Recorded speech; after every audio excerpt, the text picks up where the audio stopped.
What's up, everyone? This is Eric Edwards, and I am back. So, this is the end of week one, beginning of week two, and I just wanted to say, last time I was here, I was talking about being so nervous about that TED Talk, and honestly, that TED analysis was crazy. I was so nervous. It felt like I was gonna throw up. I was pacing around my house, honestly, and I was doing everything else I could, looking at the tightness on the bolts underneath the toilet and stuff, basically, because I just did not want to do it. I was so nervous, actually, but it actually worked out pretty well.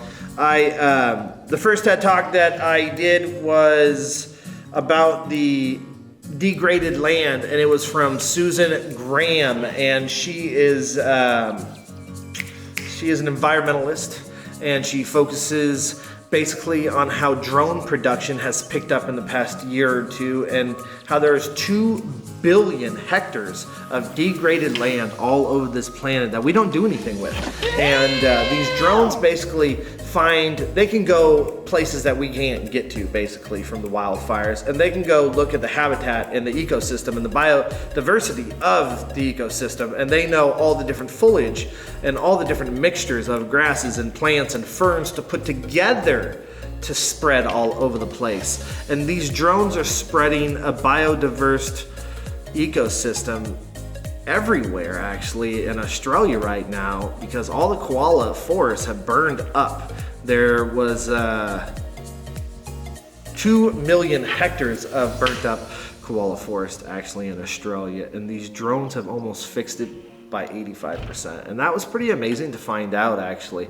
Technology has came so far that we can change, we change our ecosphere and our planet every day, but these are actually doing something positive for us. And to see technology work in a good way like this, and to be able to monitor it, I guess they can monitor it now also. They had a really hard time. They were spreading it and fixing all the degraded land, and it was working real well, but they couldn't monitor it so well, and drones have helped them monitor it also. That's really cool. And the second TED Talk, I really had a hard time, honestly, finding these TED Talks, not because I just didn't want to pick anything. I wasn't interested in anything, honestly. No, nothing not caught interested. my eye, nothing sparked my mind. It was kind of boring. But I did come across a Dr. Laura Trice, and she was very unique, and she had a very powerful topic to say. Remember to say thank you. That praise is such an amazing thing, and we forget to do this, actually. A lot of people honestly forget to say thank you and please. Thank you. And a lot of people that help them in their life, and they really don't understand how much certain people take out of their life to change your life, actually, and we don't say thank you enough. And sometimes it's a human nature to want someone to say thank you and that you did a good job and to praise you, basically. But what we don't realize is that when we want people to praise us, it lets them into our deepest, darkest emotions. It lets them into our inner circle, basically. And we don't really like people into our inner circle as humans, so we try to back them off as an enemy. And so we don't tell them that we want to hear thank you for this, and we don't tell them that we want them to praise us. We just don't talk about it. And a lot of people don't talk about praise, and they really should, because praise is something that helps us build such a relationship with each other that it's almost life bonding.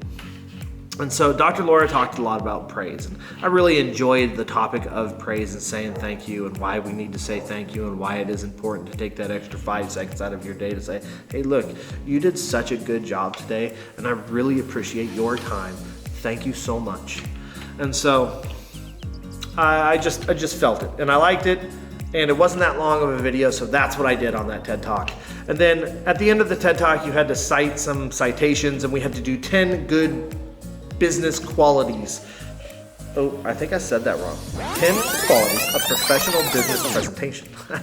And it was the eye contact was really good on both their presentations. They were really strong presenters, and they were really looking at us, or their hand movements were amazing. They were telling the story as the water flowed through the air with their hands, and you could really see it.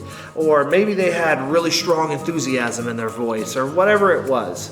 there was 10 qualities that I picked out of my videos that I studied about the presenters themselves, not really of the videos, but just of the body language and the presenters speaking, that I picked out that I thought was amazing. And that was pretty much the toughest thing about week 1 at Fullsail University for a bachelor's in cinematography. And if you guys are out there watching this and you guys like what I'm doing, I just wish you guys give me a thumbs up and a subscribe and leave me a comment. Tell me if you're interested in movies. Tell me if you like it. Tell me if you like the TED Talks. Tell me if you know what a TED Talk even is, because I didn't, besides for a few days ago. And I'm not sure how I feel about TED Talks still. They were a little bit boring for me, but I did like the power of the story that they told and the information that they shared. So that was pretty amazing. So please give me a like, a share, a comment, and a thumbs up. And I'm going to be back next week with week 2 at Fullsail University. Thank you guys.